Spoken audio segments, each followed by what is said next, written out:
Chapter 4. Timir. In early 1978, I was introduced to Vimalananda's newest horse, a handsome, compact colt named Timir, when I watched him win his first race. This occasion was also noteworthy for me. It was the first time I had been able to cheer home one of Vimalananda's horses, and I found winning to be as electrifying a feeling as he had promised it would be.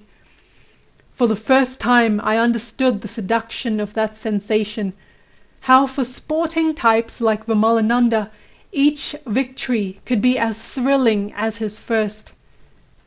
I got an even greater thrill a few weeks later, on the day Timir gave jockey Hemant Pawar an armchair ride to the 1,000th win of his career. As Timir catapulted past the finish line, all the railbirds around us erupted into huzzas for horse, owner and rider alike.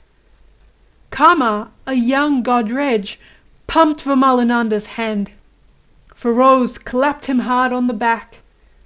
I convoyed Timir's beaming proprietor down the steps toward the gate where his child would soon appear.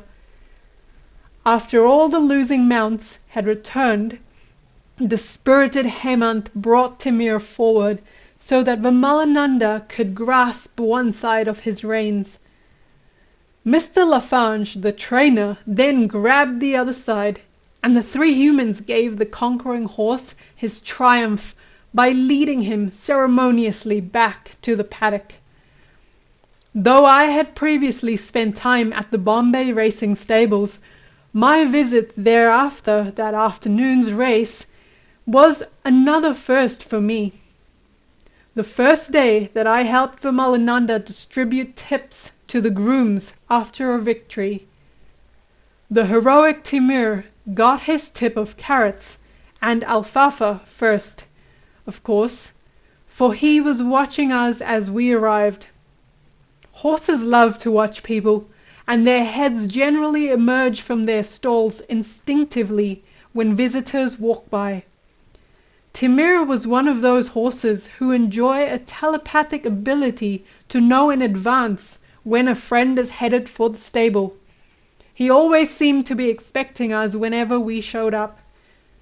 After Timir and his handlers had been fed, I lowered myself into a folding chair and took a good look at the community in which I would spend much of my next 7 years. A groom served me tea. As I sipped it, I thought, I could easily get used to all of this. Though no other pleasure can really compare to afternoon tea in Bombay racing stables, I soon learned that in racing venues all over the world, its veneer of gentility sits atop a compost heap of plots and paranoia, pride and jealousy, overconfidence and frustration, and above all, cash and the rumors of cash. Skillful players learn that money makes the mare go, and innuendo and deviousness can make the mare's owner gain a status in the racing fraternity that his mares may never gain on the track. Truth at the racecourse can be amusing and interesting, but the appearance of truth usually counts for far more than its reality. That afternoon in the stables, though, I was most struck by how far withdrawn we seemed there from the Bombay which surrounded us. It was as though the uniformed guards at the gate of that treed and flowered biosphere of repose brandished some sort of authority that prevented all encroachment from the never-sleeping metropolis beyond. Redolent of the good farm smells of feed and dung, the stables reverberated with the caws of the ever-watchful jungle crows, the gentle whines of the hungry horses, and the fraternal murmurs of their handlers. God must surely be here in this heaven. What could be wrong with this world? A wave of Vimalananda's hand summoned me out of my reverie, and I lifted myself from my seat to be introduced to Dr. Kulkarni, the vet who looked after Mr. Lafange's horses. Laughing, Dr. Kulkarni said to Vimalananda, "Oh, so here's the American on your team. Now you'll be able to use American medicines for your runners that the lab won't be able to detect." "What a joker you are, Dr. Sahib," said Vimalananda with a smile. Everyone at the racecourse knew that Vimalananda dosed his horses with all manner of permissible Ayurvedic, homeopathic, and patent medicines, and even some from the Arabic medical system known as Unani. Though he never told anyone but me and Roshni what he was giving, the results they produced were evident to all observers. Perhaps Dr. Kulkarni thought that in the elation of victory Vimalananda would let some secret or another slip, but he did not know, as I did, that Vimalananda never allowed himself to be carried away by any species of intoxication. After some further racecourse small talk, we drove back to our digs. It was a day or two later, as we were driving to the 2,000-year-old rock-cut Mandeshpar cave temples in North Bombay to perform some rituals, that an opportunity surfaced to ask Vimalananda the question that had been exercising my mind. "Did you know, before you bought Timir, that he had this sort of Runanu bandana with Hemant Pawar?" "Knowing all Runanu bandanas with all beings is a hell of a job," he replied. "I did know, even before I purchased him at the 1977 auction sales, that Timir had the chance to shine out. His pedigree is solid, and he has brought good karmas with him to experience during his lifetime. I knew Timir would do well, based on his fitness, and knew how much Hemant wanted to win his 1,000th race. I didn't ask Hemant to ride him, you know. Hemant came on his own to ask me. I've known Hemant since way back when he was an apprentice, years and years ago, and I know what a good eye he has. He would not ask for a mount unless he was confident that he could win on it. As soon as he asked me for the mount, I agreed. It felt like the right thing to do, and it was." "Due to the Runanu bandanas between you, him, and the horse?" "What else could it be? There is nothing in the world but Runanu bandana. Runanu bandana is created and destroyed according to the mandate of the law of karma. Please don't think that anyone can be exempted from the law of karma. There are exceptions to every other law but this one. When God himself comes to earth, he becomes subject to the law of karma. So what about you and me? Even the rishis have not been spared by the law of karma. The rishi Durvasas, who was the son of the rishi Aghori and the extraordinary Annasauya, was always irate. He inherited this incredible irritability from the blessing of Shiva, who, when upset, is anger incarnate. It was Durvasas who cursed Shakuntala, the young girl who neglected to serve him when he came to beg from her.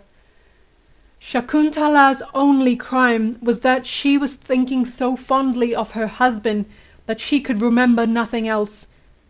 Because of this curse, the girl was separated from her husband for years.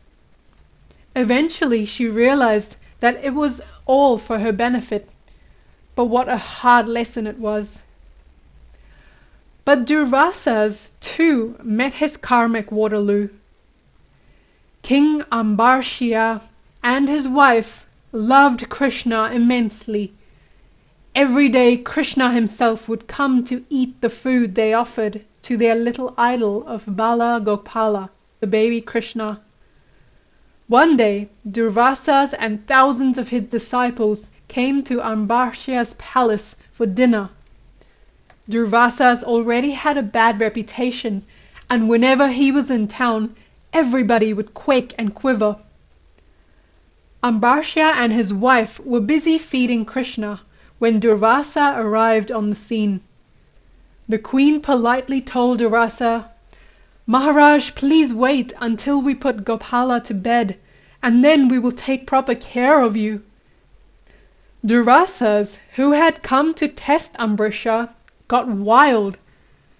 Ambarisha said, "Maharaj, you have such a high respect for God that it really doesn't behoove you to lose your temper this way." Durvasa snarled at him and said, "Who is this God of yours?"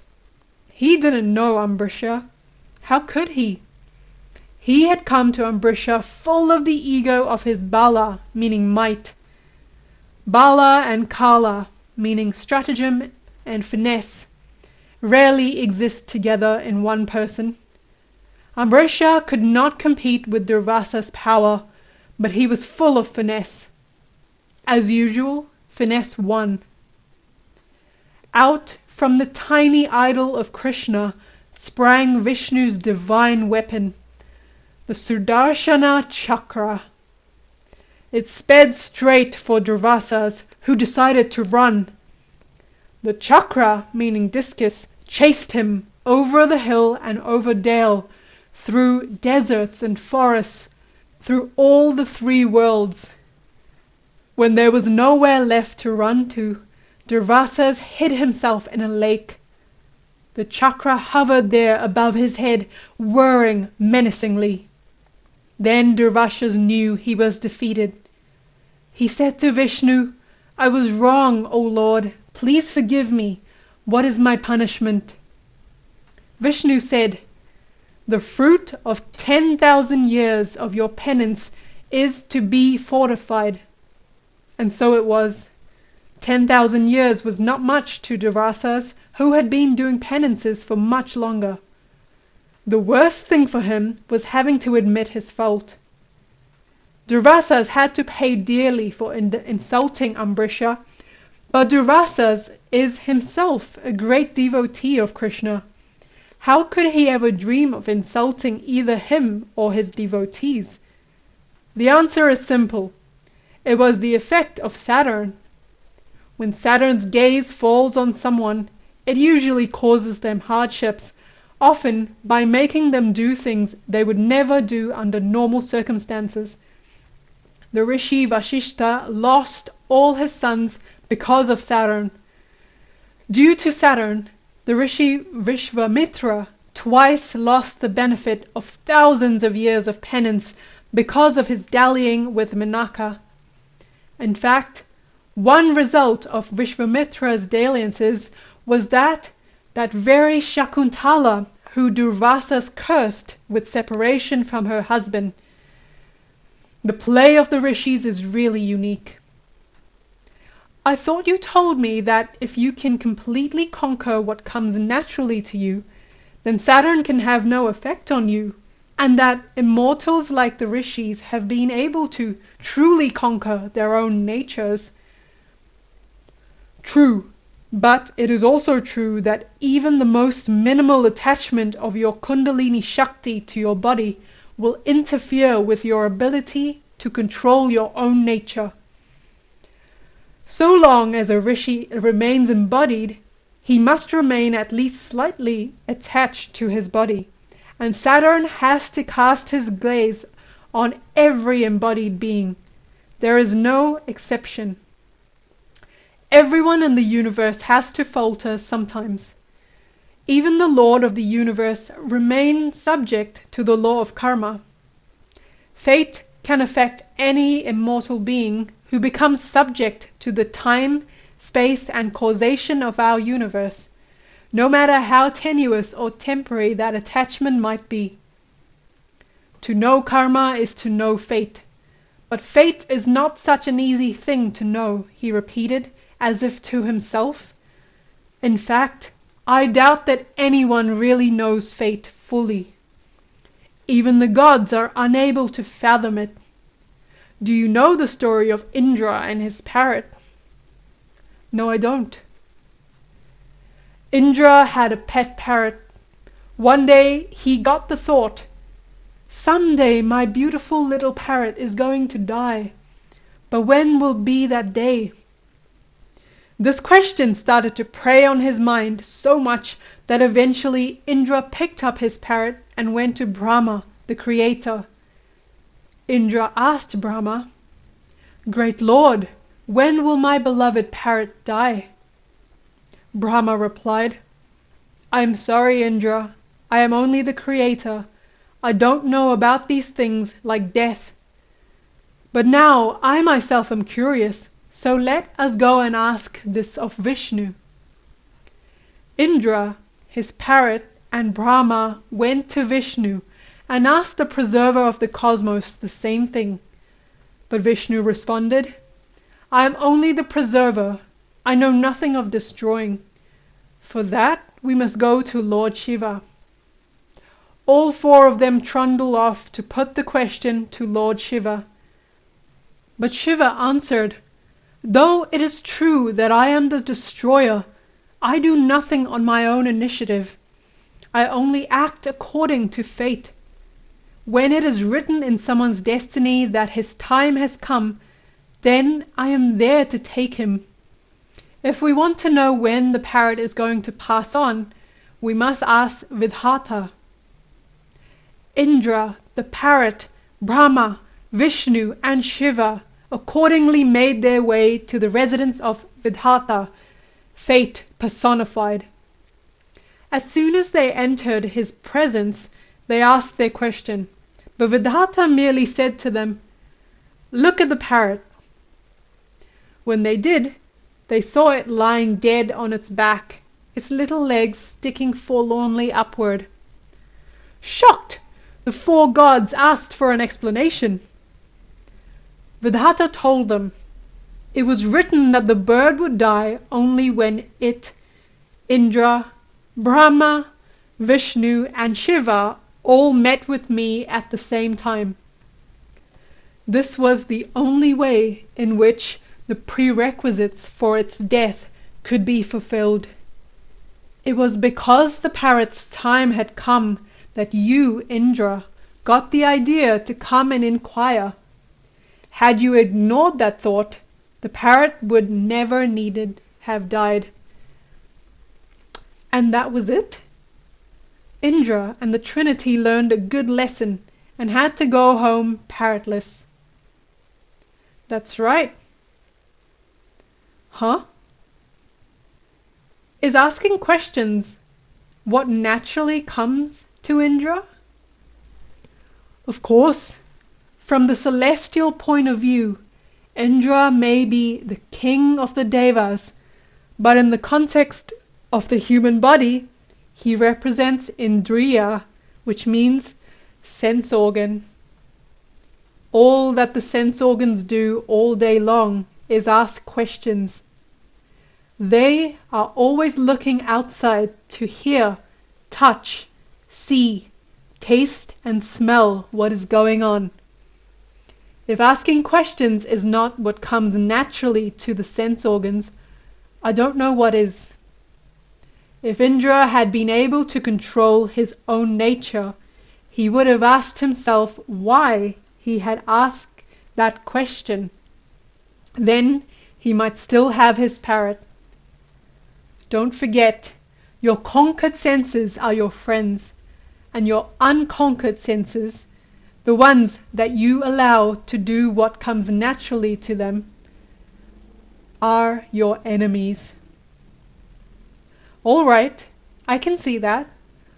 Does this also mean that just as it was written that parrot had to meet his Quetus in the presence of the big bosses, it was also written that Hemant should win his 1000th on Timir, and that I should be there to watch you lead him in? It certainly seems that way, doesn't it? There is still a thing like free will in the world, but sometimes when the karmas have become very concentrated, there is very little space for free will to operate.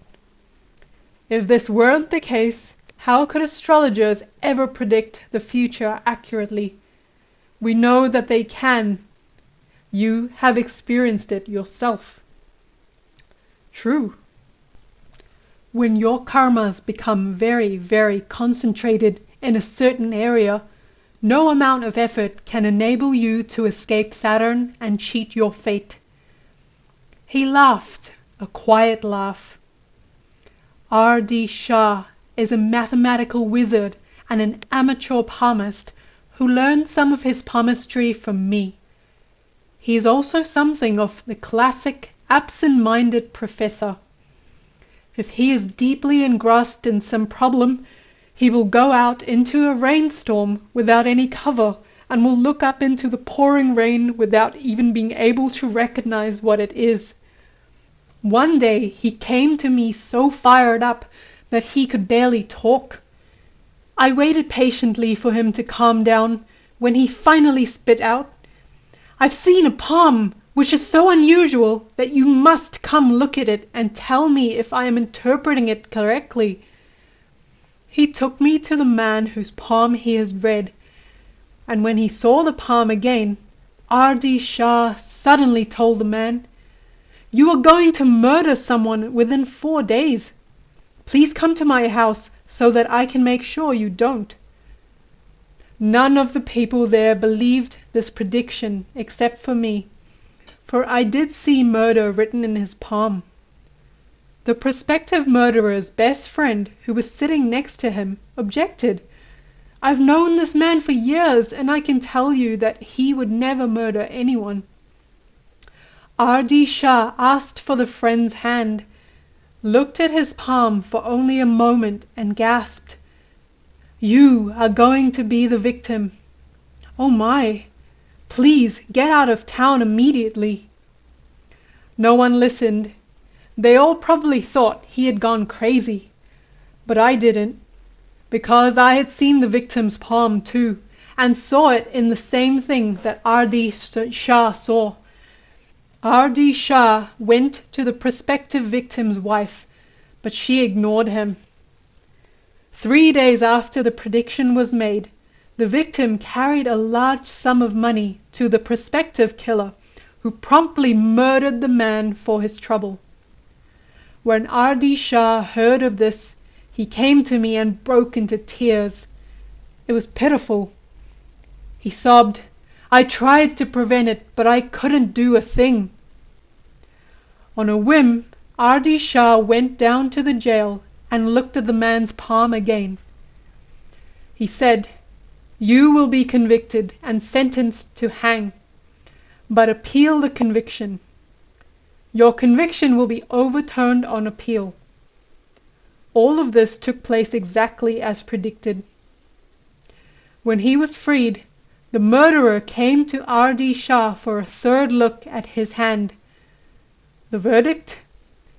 "You will become a yati, a Jain sadhu." And it happened. And all this detail shows up on the palm? No, the outlines are there, but the details have to come from elsewhere, from the palmist's intuition. Palmistry is, after all, a form of astrology, and in any form of astrology you can, at best, be right 85% of the time on calculation alone. For the other 15%, you must use your intuition. R.D. Shah is a good palmist. He used his intuition, and it did not mislead him. In spite of all the warnings and implorings, the murder happened just as predicted. Couldn't it have been forcibly averted? Perhaps, if someone had used enough force. When you bless someone, you lighten their heavy load of bad karmas. Someone could have blessed the victim with long life, but we would have had to find someone who had enough Shakti to give that sort of blessing, and also had the desire to give it. And even if we had found someone like that, what is the guarantee that the prospective victim would have been able to digest the blessing? Digest the blessing? Here is an example of what I mean. Savdas Aghori was a very good sadhu. but he was so heavy that he could not even wash his backside after he defecated. He had a devotee named Chunilal who did his washing for him. When it came time for Sevdas Ji to die, he called Chunilal to his side, gave him a stone and told him, "Offer incense to this stone every day and you will always have just enough money to live on." Chunilal told his guru, "No, Maharaj, I need more." Sevdas Ji said, "It is not in your destiny to have more."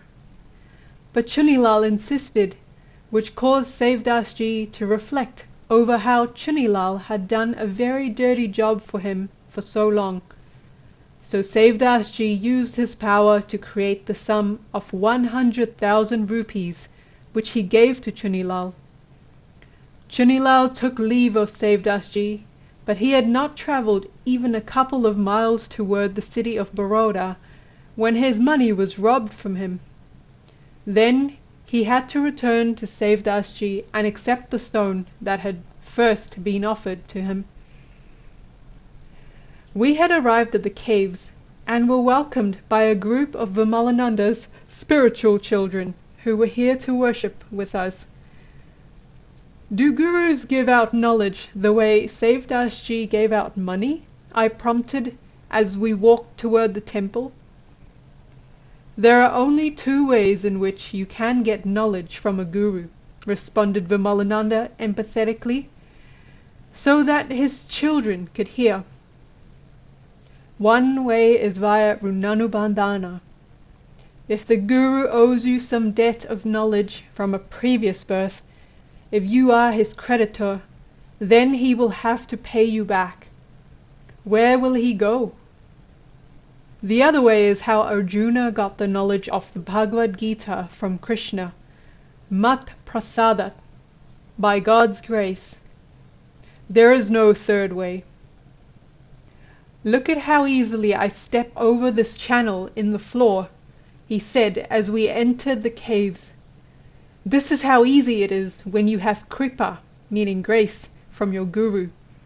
You step over the samsara from the physical to the spiritual without any difficulty. If there is no kripa, you may slip and bang your foot, or trip and break your leg. When a guru gives kripa to a disciple, it is spontaneous. The guru himself doesn't know how he does it." Krishna saw that Arjuna had pure love for him. When he also saw that Arjuna could not understand what he was trying to explain, Krishna said, "Divyam dadami te chaksu," meaning, "I give you a divine eye." That was kripa, a spontaneous outpouring from the heart. The result of kripa is that the disciple's mind becomes utterly firm. Before kripa, the mind will always be moving from object to object, but after kripa, it becomes perfectly one-pointed.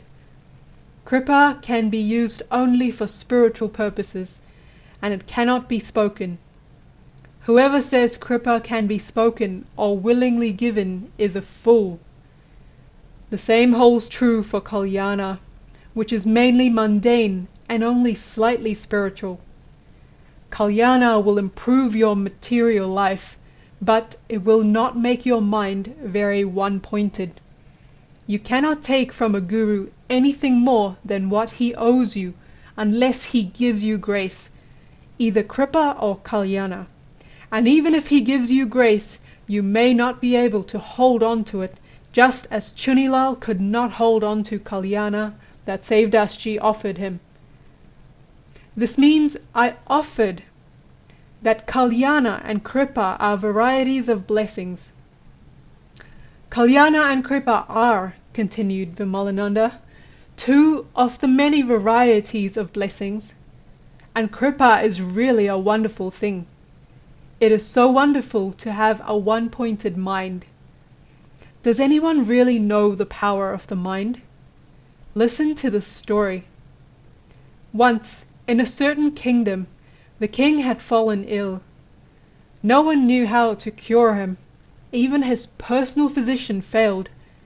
The king became so wild that he called his prime minister to the presence and then told him, "If you don't get me cured, I'll have your head separated from your shoulders." Kings can be unreasonable like that. So can yogis, fire and water. Right. The prime minister was no physician and had no idea of what to do. He gathered about the city trying to find a way to keep his head on his shoulders. As he wandered, a madman stopped him and asked him what was wrong. When the prime minister explained, the madman asked, "Are you prepared to spend a lot of money?" The prime minister replied, "To save my head, I'll do anything."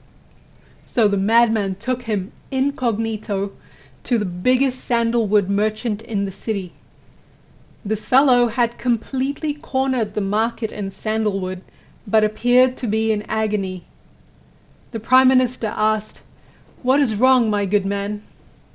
The merchant replied, "My warehouses are so full of sandalwood that I will never be able to sell it all unless the king should die. If the king dies, then everyone in the country will burn sandalwood in his memory. So I am praying 24 hours a day that a bugger of a king should die."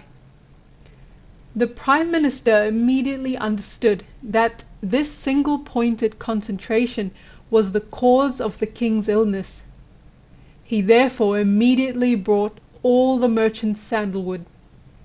The merchant forgot about the king, and when the king became well, he rewarded his prime minister handsomely. So in this case at least, one man's forgetfulness became another man's salvation. It takes tremendous energy to remember things. This is why Kundalini never gets an opportunity to wake up in most people, much less rise. So long as your memory is strongly connected to your own karmas, all of Kundalini's energy will be taken up in just the act of remembering who you are. And there are plenty of karmas for you to remember. Forget for a moment the karmas in your causal body. What about the ones in your greater causal body? Huh? Your greater causal body, or Mahakarana Sharira. Everything that has ever happened in the cosmos has left its mark there. Each action gets registered on each particle of mind throughout creation and can be recalled to awareness. This is the universal memory. In order to make Kundalini wake completely, you must forget to identify with even that. You require perfect forgetfulness.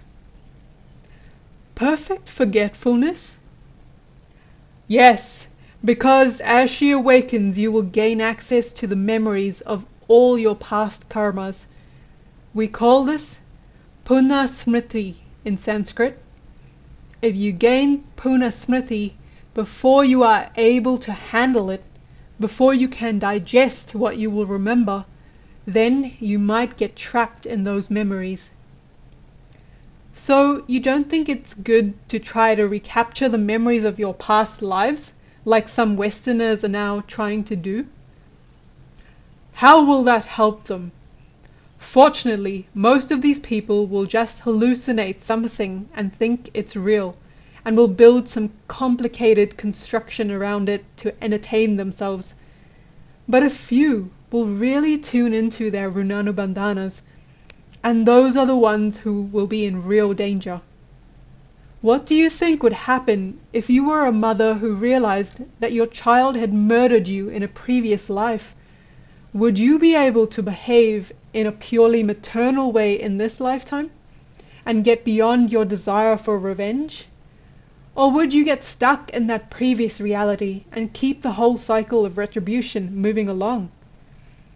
I thank God for the magnanimity of nature, which causes us to forget almost everything of our past lives when we are born. But even perfect forgetfulness is a later stage. First you have to learn to remember. You've forgotten John Valjean, have you? How could I? Vimalananda could turn even Les Miserables to his purposes. After John Valjean was caught stealing the bishop's candlesticks, the bishop protected him instead of accusing him. That one incident changed John Valjean for the rest of his life. That is why I remember every morning of my life that I am going to die. When you go to the smashan, this is what you should tell yourself. As this corpse is, so will I be. Forget not, forget not. Now enough. It is time for us to do our work, he concluded, and we proceeded with our ritual.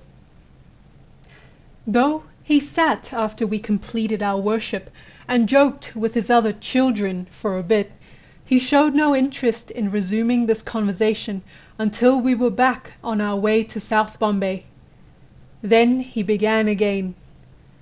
You were talking of blessings earlier tonight, but do you have any idea how many types of blessings there are? Each blessing is a karma, which means that each has its own consequences. Probably the simplest way for me to bless someone is to take away some of that individual's bad karmas.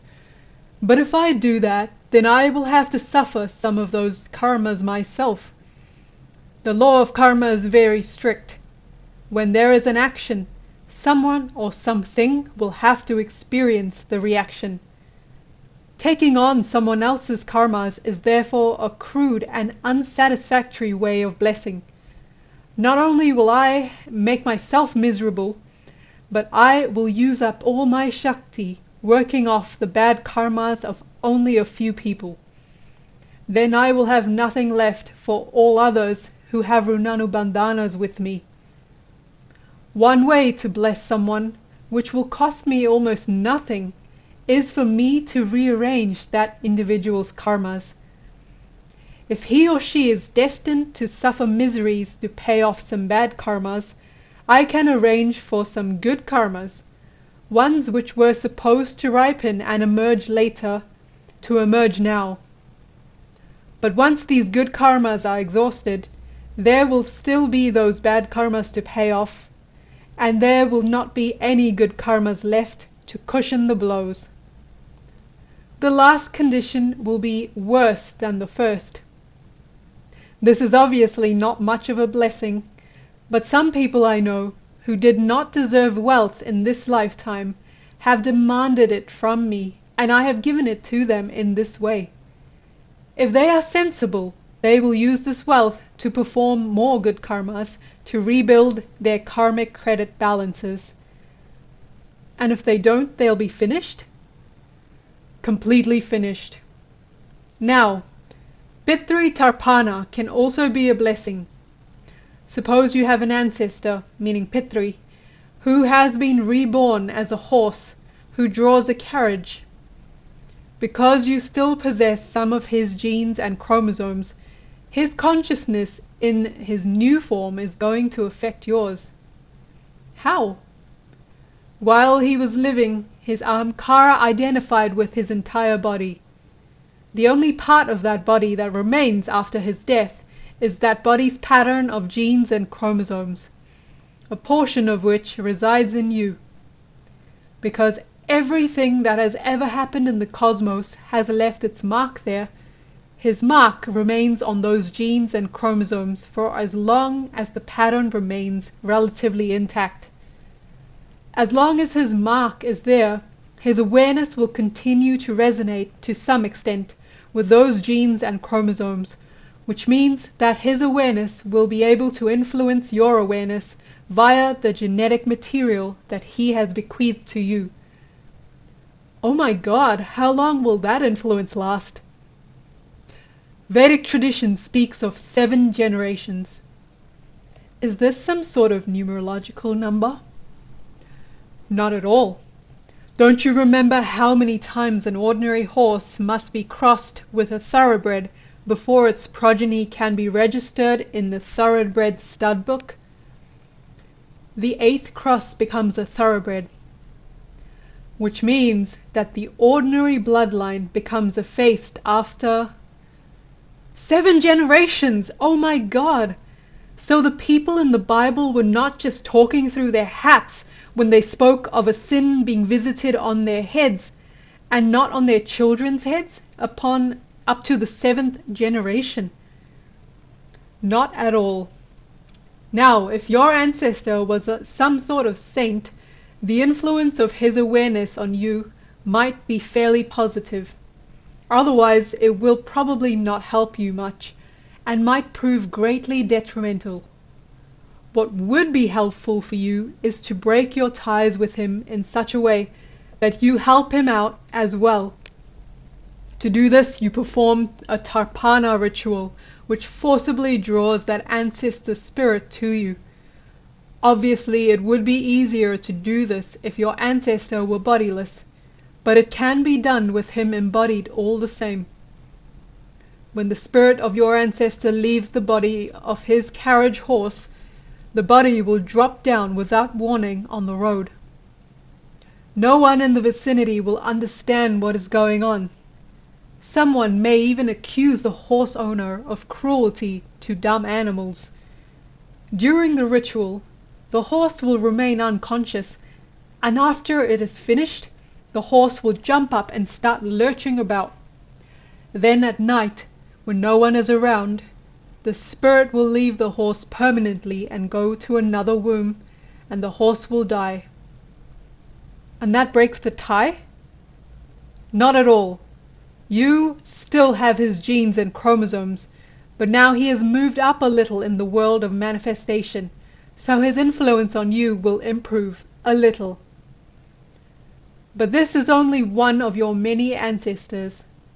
My senior Guru Maharaj used to say, when you know just by looking at a person all about his father, father's father, and so on, 25 generations back, and when you can tell what that person was in his last 25 births, and you can see into the future to what he will become in his next 25 births, then you may say that you have learned a little bit. You have learned a fraction of what you can know. What a mentor! 25 generations is only the beginning. A real rishi will know millions of generations all at once. If I perform Pitri Tarpana on your forefathers and foremothers, it will bless you by helping you to distance yourself from their negative influences. But an even subtler way to bless you would be to perform Tarpana for the rishi who founded your Gotra, meaning clan. This will make the rishi so happy that he will bless you from the overflowing of his love, and I will stay free of even the slightest stain of karma. Another way for me to bless you would be to worship your personal deity, your Ishta Devata, on your behalf. When your deity is happy, you are bound to be blessed. You bless yourself. You improve your own innate nature every time you perform sincere worship of your Ishta Devata. You can also bless yourself when you personally worship the rishi who originated your Gotra, or personally perform Pitri Tarpana for your ancestors. In each case, you change your consciousness by regulating the activity of certain of your genes. And what about curses? There are many different ways to curse. 2 of them are rituals, which are common in South India, called Kegamati and Bhanamati. They were so common when the British were ruling the country that a special police cell was created to deal with all the cases that occurred. You're kidding? Not at all. These rituals are usually performed only on individuals, but I have seen cases where an entire village was affected. In this village, everyone worked hard and was normal as could be during the day. After sunset, they would take off all their clothes and run caterwauling through the streets, stark raving mad. A daughter might show her vulva to her father, and her father might show his pecker to her. Everyone would be shouting and screaming bloody murder. Come daylight, they would all forget what they had done during the night and start their normal lives again. These people's lives were thoroughly disrupted by the curse, but the only difference between their daytime and their nighttime lives was a shift in their awareness, a change in consciousness. No one can deny that human consciousness is dependent on chemicals. If it were not, how would intoxicants and other psychoactive drugs affect us? Just a change of a few molecules and a whole new pattern is created. All you need is for a few cells to distend or a few tiny blood vessels to contract, and the mind changes completely. You must have noticed how your attitude changes from moment to moment. At the office you may be tired, angry and upset, but most of the time you will forget all of that as soon as you reach home, where you can relax and enjoy yourself. There are many factors which affect your nature, your svabhava, but the whole thing boils down to control of the chemical patterns of the brain.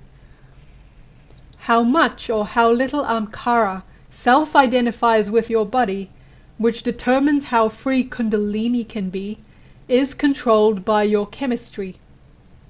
When Saturn wants to affect your consciousness, all he has to do is make some minor alterations in your metabolism.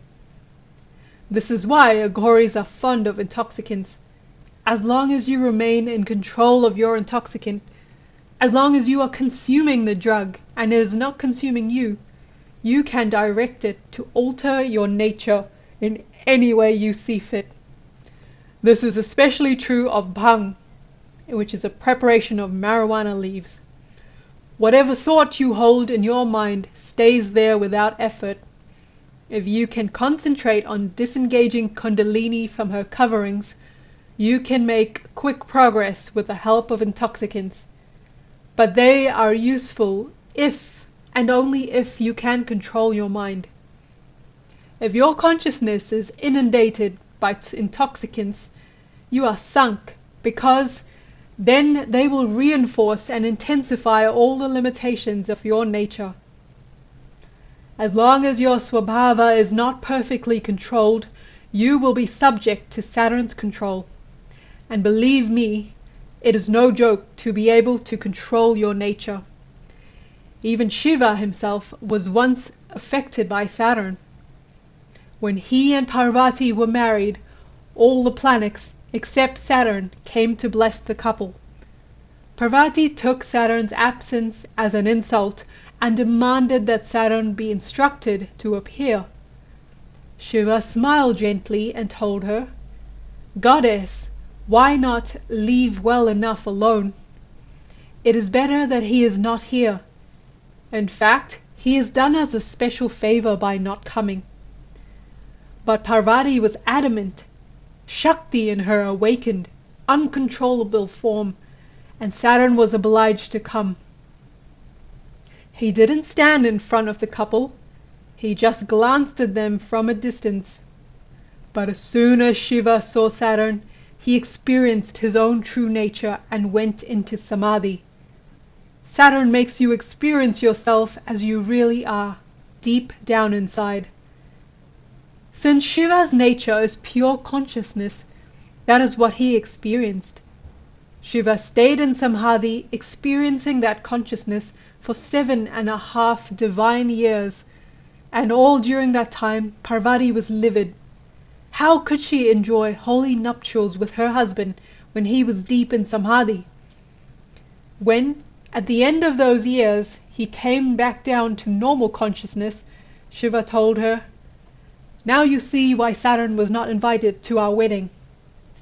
Then Parvati in a rage cursed astrology, that it would never be 100% accurate without adding plenty of intuition to it. She also cursed those who make their livings by astrology, that they would always be miserable beggars. Has that happened? Many of the astrologers I know are in fact miserable, and some are literal beggars. I also had seen some suggestive examples, and this is due to Parvati's curse? Yes, and also because they have forgotten much of the original knowledge of Jyotish. Parvati's curse is able to affect them strongly because of their weak intuition. Do you know the Sanskrit word for intuition? Ishtabala, literally. The strength of your Ishta Devata, your personal deity. You won't be much of an astrologer unless you have a healthy relationship with your personal deity. In spite of Parvati's curse, Jyotish is still the best tool we have for predicting fate, because Saturn represents fate. It is good to be able to predict fate, which can overpower almost anyone. Shouldn't astrologers also worship the planets? Why just astrologers? Worshipping the 9 planets is a good way to control your nature. We in India worship the well-placed planets to encourage them to assist us more vigorously, and try to placate the afflicted planets to request them not to pervert our minds or lives. We respect the planets as Mahapurushas of the type known as Munis. Like any other beings, rishis, deities, your next door neighbors, they respond positively to attempts to butter them up. A few of India's kings and yogis have even gained control, or at least influence, over 8 of the 9 planets by successfully completing sadhanas for them. But very few of these sadhakas, meaning people who perform sadhanas, have ever been able to control the most powerful and difficult to placate of all planets, Saturn. Only the very bold or the very rash attempt to control all 9 planets, for when you control the 9 planets, you control the entire manifested universe. Not so easy. No, but it's been done. Ravana did it. Ravana was a Siddha. He had become immortal. His Kundalini was therefore completely under his control, which meant that fate could no longer affect him. He had gained complete control of his Svabhava, his innate nature. Control of his Svabhava gave him the power to conquer the planets, including Saturn. After he conquered them, he took them home with him and kept them face down on the steps leading up to his throne. He could have gone on for ages like this, since the planets could have no effect on him if they could not see him. But that would have obstructed the rishis' play, so they sent Narada, the celestial troublemaker, to solve the problem. Narada went to Saturn and said, "You are the most powerful of all the planets, but there you are lying face down in front of Ravana's throne, unable to do anything about your condition." Saturn replied, "Because I am face down, my gaze cannot fall on Ravana, so I cannot affect him. Advise him to turn me over, and I will do the rest." Narada understood and went to search out Ravana. After praising him to the skies, Narada suggested to Ravana that he might like to turn the planets over so that he could enjoy their misfortune more fully. Ravana liked the suggestion, and as soon as he turned the planets over onto their backs, Saturn's gaze fell on him, and his mind became perverted. Now, Ravana knew the effects of Saturn as well as anyone else did. Something came over him to make him agree with Narada's suggestion. What came over him is another question. Part of it was his own Svabhava, his own innate nature. He was a Rakshasa, and Rakshasas always love to humiliate their enemies. But when he was in complete control of his Svabhava, how could he lose his control in an instant for no apparent reason? Perhaps it was the words of Saturn, spoken to him through Narada. What is clear is that as soon as Ravana turned the planets over, Saturn's gaze fell upon him, and from that moment his intellect began to be distorted. The first effect of Saturn's gaze on Ravana came via his wife.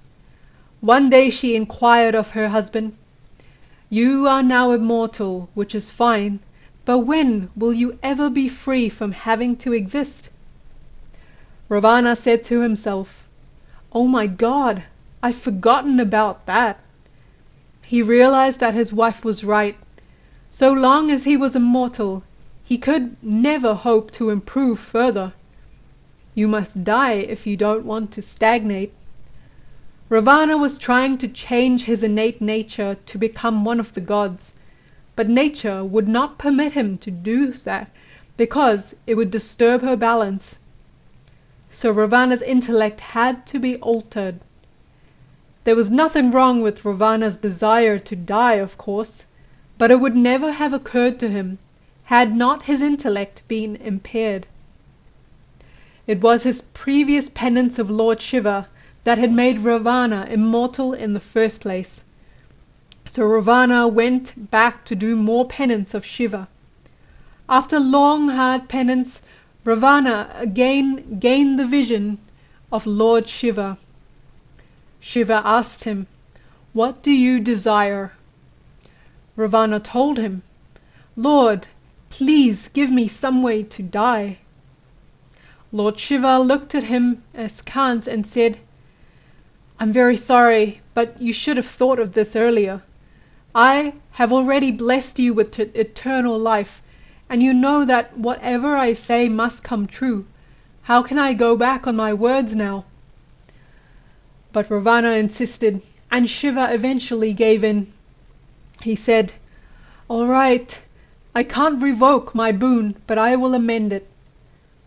Parastri haranam Ravana maranam," meaning Ravana will die when he steals another man's wife. Ravana was shocked. He said, "Lord, I am king of Lanka, and I must set an example for my people. If I take someone else's wife, my subjects will follow suit, which will make me the cause of much misery and immorality.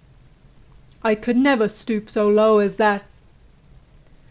Shiva replied, "Rama, the incarnation of Vishnu is going to be born on earth.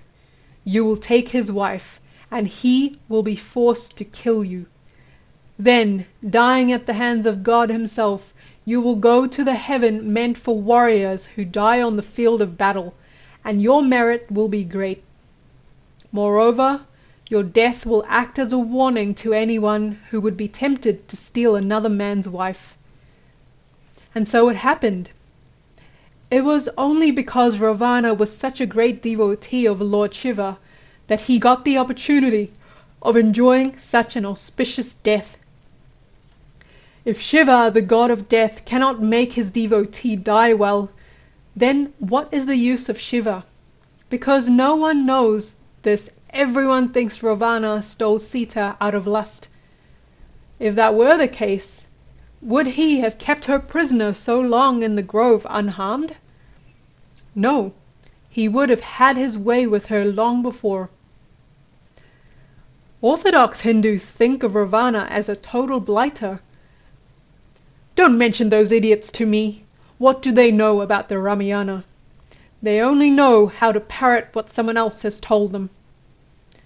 So it was Ravana's fate to become immortal and then die? It would seem so. He had performed tremendous penances in order to achieve immortality, and he never would have been able to complete them unless he had been fated to do so. So his death was fated too. It was, and there is a good reason for it too. He and his brother Kumbhakarna were originally Jaya and Vijaya, Vishnu's two doorkeepers. Once they foolishly insulted the four rishis known as the Santa Kumaras, who cursed the pair to fall to earth as demons. Vishnu then promised that he too would be born on earth to redeem them. First, they were born as Hiranyakashas and Hiranyakashipu, and Vishnu killed them in the boar and man-lion avatars respectively. Then they became Ravana and Kumbhakarna, who were killed by Vishnu in his Rama incarnation. Then they incarnated again, and Krishna killed them.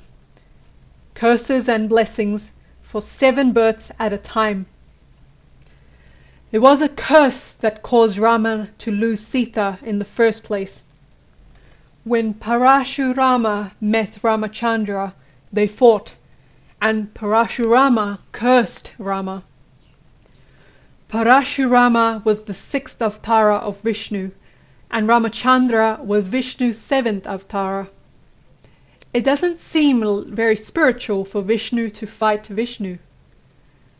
Parashurama, meaning Rama with the axe, who is immortal, is a Brahmana, and Ramachandra was a Kshatriya, a warrior. Because Parashurama's father had been killed by a Kshatriya, Parashurama vowed to use his battle axe to rid the earth of warriors. He did it too. He did it several times. As soon as he heard of Ramachandra, the powerful young Kshatriya, a clash between them became inevitable. Ramachandra defeated Parashurama handily though, and took Parashurama's power away for himself. Then Parashurama, irate at being defeated by an upstart youth, looked at Ramachandra and said, smiling ironically, "All right, my child, you have taken my Shakti. It doesn't matter. But you will be thrown out of your kingdom. You will lose your own Shakti, meaning Sita, and you will have great difficulty in retrieving her." And so it happened. Without that curse, there would have been no Ramayana. This was not the version of the Parashurama story that appeared in either the Sanskrit Valmiki Ramayana or Tulsidasa's Ramcharit Manas. In both of those texts, Parashurama came to Rama upset that Rama had broken Lord Shiva's bow. Although Parashurama wanted to fight Rama, Rama refused to fight, and thus pacified Parashurama, gifted his Shakti to Rama. Since it did not seem appropriate to object to his choice of story at the moment, I asked instead, if Rama took away all of Parashurama's Shakti, how did the old man have any left to curse Rama? But he was ready for me. If Rama had taken all Parashurama's Shakti, Parashurama would have fallen dead right there. But Parashurama is immortal, so obviously some of his Shakti remained. Some core personal Shakti remained, and Rama merely took away his discretionary Shakti, you mean? Something like that. Parashurama's words had the effect of a curse. He was so upset that his emotions took control of him, and he spoke from his heart. He may not have even meant to do it. It may have just been something that was pressing on him so strongly that it had to come out. But when it came out, it had enough force behind it to come true. Besides, nature wanted Parashurama to lose his Shakti somehow or other. Both he and Rama were avatars of Vishnu, but Parashurama had already finished the work that he had been sent to earth to do. Rama was adhikara, meaning fit, appropriate, to take on the older avatar's Shakti, and he needed that Shakti to be able to do his own work, which was just the beginning. It was only a matter of nature's finding a way to transfer that Shakti for the one to the other. In this case, a curse did the job. In some other situation, it might be a blessing. All I could say in response to this was, "This business of blessings and curses is really complicated." I'll say, "Here's an illustration from my own life. A poor musician named Damale once called me for help. He was paralyzed from the waist down, and maintained himself by tutoring pupils for a few rupees a month. When I saw him, something came over me and I kicked him. I don't know what happened, but after that kick he could walk again. Then I told him, 'A young woman has just started studying music with you.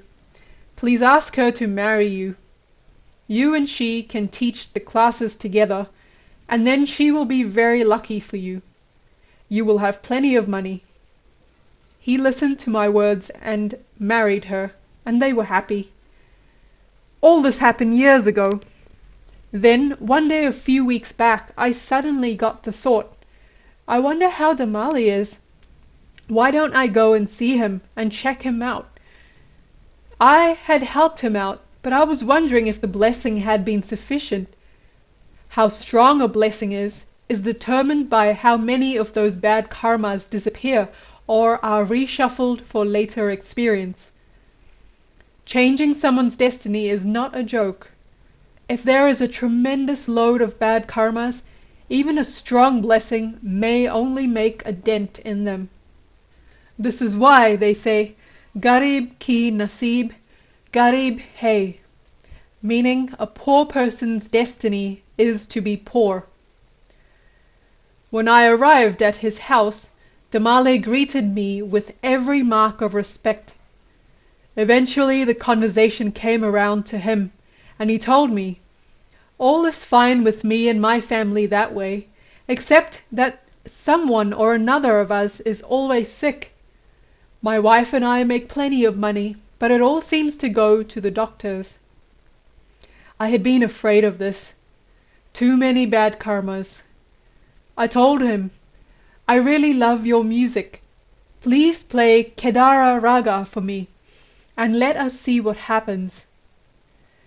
I knew that if he could play Kedara well, that something would come over me again, and he would be benefited. But his destiny was such that he never got around to playing it for me, so I had to leave him to his new destiny. Beware of fiddling about too much with other people's destinies, my boy, or you might end up like Sheikh Salim Chishti. At least he didn't follow the example and bless Damale and his wife to have a child. Thank God. But that probably wouldn't have been necessary anyway. Poor people, even in rich countries like America, always have many children. It is easy to be born into a poor family because there are many spirits who have such a heavy load of evil karmas that they are destined to be afflicted on earth. To be born poor into a large family in a cruel, dangerous environment will make any soul miserable. It takes plenty of good luck, good karmas, blessings, to be born into a rich family. Look at how long it took John F. Kennedy to get a son. All across America, people who can't have children are literally purchasing them from other countries, including India. Think what sort of karmas those children must have. Born in poverty as an orphan, then whisked away to opulence.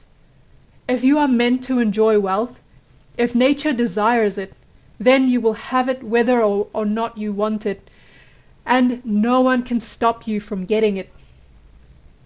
When India was rich, it was the same way, which is why Akbar could have a son, only after Sheikh Salim Chishti blessed him. After all, how many people can accumulate enough good karmas to be born emperor of the world? Very few. The being who became Akbar's son, Salim, had many good karmas, but not quite enough to be born as Akbar's son. In order to be born, he needed that extra push in the form of the saint's blessing. But what about all the bad karmas? They still had to come out, and when they did, they corrupted his mind. he became an opium-eating drunkard who was not at all worthy of his father. Akbar himself was born as the result of a blessing, but the circumstances were different. After his father, Humayun, had been driven from his throne and was roving about in Sindh, he met a good fakir who understood something of what was going on. When the fakir, who knew Prithviraj Chauhan's capabilities, perceived that Prithviraj needed a womb in which to be born, he decided to endow his daughter with a matchless son. He gave her away in marriage to Humayun, and then blessed the couple by saying that their son would rule as Emperor of India. To be born as the child of a deposed ruler is not so difficult. To be born into power and luxury is much harder, and a much harder situation to digest. In fact, Akbar's chief disappointment in life was his son Salim, the very person he had gone to so much trouble to bring into this life. He always called Salim Sheku Baba, in honor of the fakir whose blessing had caused the boy to be born. By the time Salim was in his mid-30s, he had despaired of ever succeeding the throne, because his father's health seemed indestructible. He took to heavy drinking, his mind was addled by intoxicants, his ears were swayed by evil counsel. He rebelled against his father and set himself up as King of Allahabad. Eventually he marched on his father's capital city, and soon 2 armies, one his and one his father's, were arrayed facing one another, ready to fight.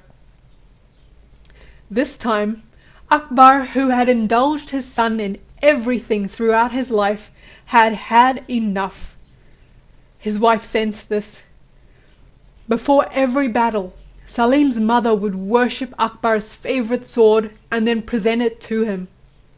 This time, as she handed the sword to her husband, she said, "My only request is that you spare my son's life." He told her, "You have forgotten that a wife should think of her husband first. You are more attached to your son.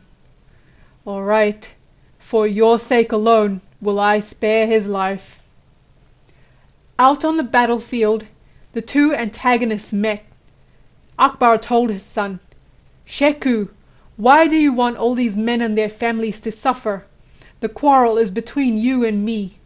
Why don't we fight it out together? I am an old man and you are a young and strong man.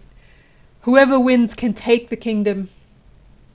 In his drunken foolhardiness, Salim agreed, and the 2 men fought as both armies looked on. Within minutes, Akbar, who was an old wrestling crony, had pinned Salim, who was no fighter, to the ground. There is nothing worse than to be humiliated in front of those you command, and Akbar knew it. He told his son, "Now shall I kill you?" "No, I won't. I have promised your mother." He had Salim thrown into the dungeon and took his wine and opium away from him for 4 days. Then he sent for his son, who was thoroughly chastened, and made him crown prince. But Akbar's enthusiasm for life had been snuffed out, and within a year and a half he died, having realized the futility of pomp and worldly glory. That must have been when he came under the influence of Saturn. Yes, that was when his fate caught up with him. "I have tried to explain your theory of karma to various of my friends," I said, resigned to being dim, "and many of them ask me, if this business of action and reaction is true, and if you kill me today, it is because I killed you sometime in the past, how did this all begin? What was the first karmic debt?" Vimalananda smilingly answered, "The first debt is the first step in the creation of the universe, the projection of the Adya Shakti, the original Shakti, nature, the foundation of everything. Because she projected from the Absolute, she owes the Absolute everything, beginning with her very existence.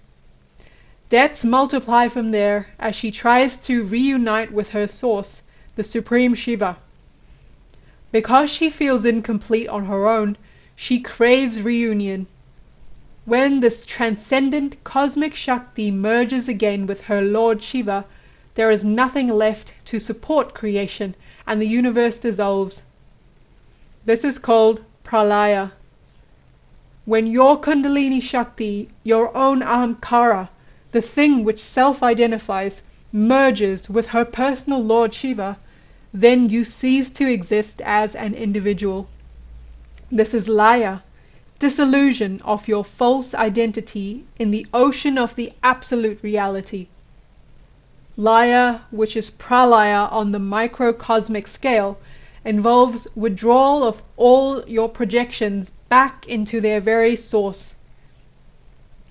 After laya occurs, there is no karma, because no individual remains to self-identify.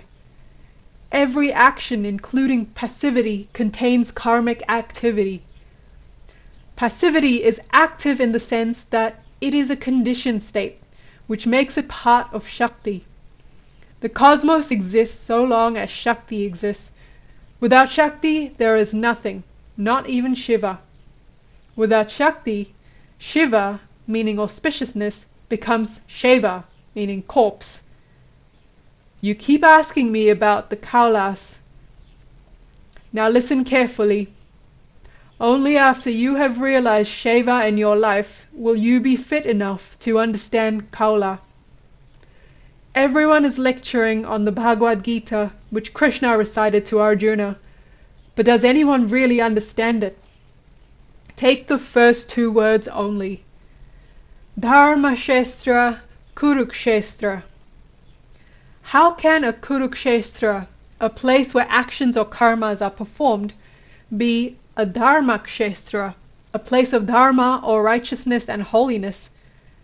It seems a contradiction until you think it through clearly. First, what is a Kurukshetra? Your heart, which is continually beating, Kuru, Kuru, Kuru. Your heart can become a place of dharma, a Dharmakshestra, in only one way, and that is by taking Lord Krishna's advice. Go ahead and perform karmas because you were born to do them, but leave the results to me. What he means is, you can write as many checks as you like on the bank of karma, but don't sign any of them. You don't have enough credit in your account to pay for all the karmas that you perform, but Krishna does. Let him sign the check instead. Then you will be free. Free not from action, but from your self-identification with your action. This is the essence of the Gita. Turn the word Gita, meaning song, around, and you get Tyagi, meaning renunciate. What you have to renounce is your ignorant self-identification with your actions. Right now you are a Kshestra, meaning a field of activity, and what you must become is a Kshtrajna, a knower of the field.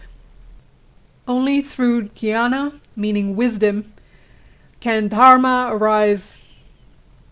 But just telling yourself that you are not going to self-identify with your actions will not work. Your ahamkara must self-identify with your body, even to a small extent, for as long as your body exists. Otherwise, none of your essential bodily processes would be able to continue to work, which would spell the end of your physical being.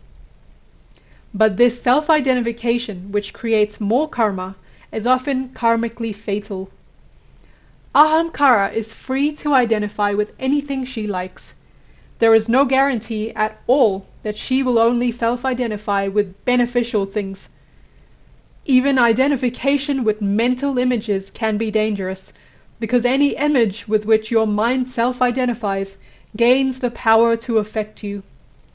Sadhana is essential because Sadhana gives you a beneficial image for Ahamkara to identify with, an image which, once empowered, can help you tremendously. When you worship a deity and completely self-identify with him or her, your Ahamkara will no longer find it easy to self-identify with the actions of your body. If you can completely identify yourself with your deity, he or she will then do all your work, and karma will not be able to touch you. When an Aghori eats meat and drinks wine, for example, he doesn't bother about it. He thinks to himself, because of Runanubandhana, the body must do these things. I offer it all to you. But if when you eat meat you think, oh, how delicious, I like it, then you are lost. Finished. Karma will cling to you like mud. It is better to be like the lotus, which rises out of the mud, but is not defiled by it. Mud cannot stain or soil a lotus. As long as you fail to self-identify, you can remain a witness to everything you do, while your body continues to fulfill its Runanubandhanas for as long as it continues to live. But is it so easy to act without self-identification? Try to enjoy sex without self-identification, and you will see how hard it is. Is it better, then, to enjoy vicariously? Not much better. That can become a karma too. Have you ever heard that saying in Marathi which refers to a certain well-known Maharaja of yesteryear? Male chod, male rao raje. I haven't heard it. It is really untranslatable, but it roughly translates, the wrestler does the pumping, and the king gets the pleasure. As he got older, this king could no longer sustain an erection. He still liked sex, though, so to get some vicarious enjoyment, he would order one of his wrestlers to screw a woman in his presence. The sort of gratification that the Maharaja got from this kind of sex did in fact create less karma than if he had gone out and had sex himself, had he been able to do so. But he still collected some karma from having ordered the couple to copulate. And what if he decided to go around and secretly spy on couples who were engaged in sexual embraces? That invasion of privacy without being asked would also be a karma. Only if the event happened in front of him, without any request on his part, could he be completely free of all karmic attachment to that sexual act, provided that he didn't mentally self-identify himself with the wrestler. And if he did, then he would be participating in the karma. Karma is a matter of self-identification. So better to avoid sex altogether? Maybe, but that can also lead you into trouble. We say in Hindi, Tapeshwari se Rajeshwari, or Rajeshwari se Narakeshwari, meaning penance to riches and riches to ruination. The first part of this saying means that the law of action and reaction causes a yogi who does severe penances in his life to be reborn as a prince, or as the scion of a very rich family. If you have done a really good job of penance, you may get a chance to be reborn into a family of yogis, where you will be able to continue right from where you have left off. However, as Lord Krishna says in the Bhagavad Gita, this is rare. Usually, it is Shuchinam Shrimatam Gihi, meaning rebirth in splendor, in which case you will be able to cover your dharma, your proper job in life, only through your Guru's grace. But what happened to Ante Mati Sie Gati? If you die planning to continue your penance, won't you do so, since the thought you have when you die determines where you will end up? But who says that very last thought you have before you die will be for more penance? If you have spent your entire life restricting yourself, you will probably be thinking of those restrictions when you die. But thinking of restriction is really a thought of the thing you are restricting, which is where you will proceed. So, doing sadhana, meaning spiritual practices, in this life is no guarantee that you'll be doing it in your next life. An alarming prospect. No, there is no guarantee at all, because of the law of action and reaction. When a sadhu stringently restricts his food during one lifetime, nature will say to him in his next life, "Since you denied yourself so much last time, you will now have the most delicious foods." If he lived naked or in skin or rags, he will wear silks and gold brocades encrusted with jewels in his next birth. If he lived in a cave or out under the sky, nature will give him a palace to play in. And if he tied up a loincloth and never went with a woman in his birth, then in his next birth he will be chased by women even during his childhood, and will be introduced to sex very early. All of this holds true for women too. The result? Well, unless the child is very special, he will be unable to remember anything of his previous life. Instead, he will become enthralled by all the beautiful sense objects that nature will give him. Ma is so magnanimous. She never frees anyone from the world so long as they continue to desire it. Becoming enmeshed in Maya, the child will remember nothing of his past penances. He will not realize that he is now a ruler or a rich man because of his past austerities. During his life of luxury, he will enjoy his karmic pension until all his good karmas are finished. After he dies, all the evil karmas that he performed during his riotous life of indulgence will catch up with him, and he will fall into hell. And hell is not out in space or under the ground somewhere. Hell is right here. Hells are types of wombs, some of which can be really terrible. Only after most of these evil karmas have been burned away will he then be qualified to take birth in the world again, though not necessarily as a human. So watch out. You may get yourself into trouble if you try to go against nature, even if you only mean to speed up your own progress, unless you have a good guide who will keep his eye on you. I had developed confidence in Vimalananda's competence in matters arcane.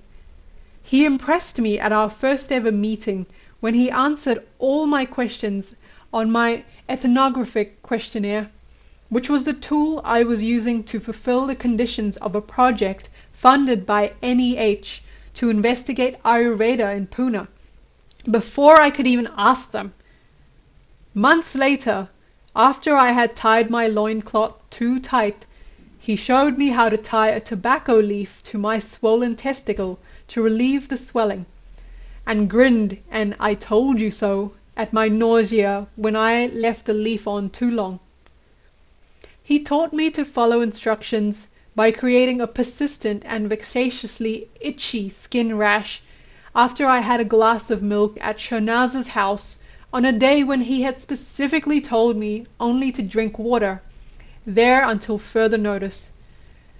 Once he saw that he had my obedient attention, he included me in some of his experiments, like the one with a packet of ash from a tantric homa in Kashmir.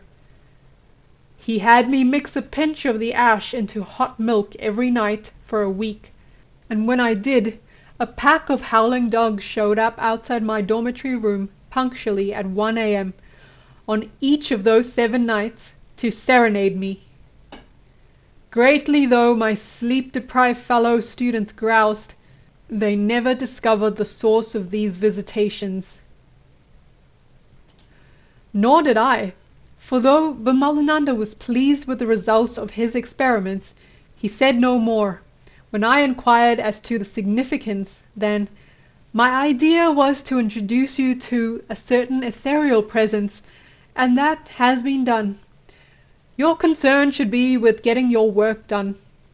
If you need to know more, this presence will tell you itself in due time. It was because I wanted my work to be done expeditiously that I turned to Vimalananda when a spirit who had harassed me during my first year at the college returned after a sabbatical. Long afterward I learned that the college hostel had been built on land that had previously served as a Christian cemetery. But when I was first assaulted, a few months after my arrival, there my assailant's provenance was a complete mystery. During an attack which would come when I entered the no man's land between wakefulness and sleep, which is called in Sanskrit tundra, the entity would jump without warning onto my chest and squeeze the breath out of my lungs. Though enfeebled with fear during my initial encounter, I somehow realized that my only avenue of rescue was to awaken, and somehow I did that when it beset me. Fear quickly became animosity. Soon I was driving the thing away by angrily repeating, in that twilight state, a mantra taught to me by a yogi. After some months, the shade went on furlough. When it resumed its predation, I complained to Vimalananda, who said, "It won't be back." And it hasn't since. I had a generalized faith in Vimalananda from the moment I met him. But the seemingly unrelated permanent departure of the weird spirit and the unforeseen arrival of the barking dogs convinced me that his knowledge of the ethereal world was unparalleled. He quickly became the helmsman of my voyage through Indian society as well, when he saved me from an official censure after my Sanskrit professor had finagled me into making unnecessarily disparaging remarks about the near moribund state of Ayurvedic teaching and practice at the time. When, to his demonstrated expertise in both the physical and non-physical realms, I added the marvelous erudition he used to expand my perpetual skyline in every subject I raised with him, I became persuaded beyond any reasonable doubt that I had found in Vimalananda an exemplary friend, philosopher, and guide.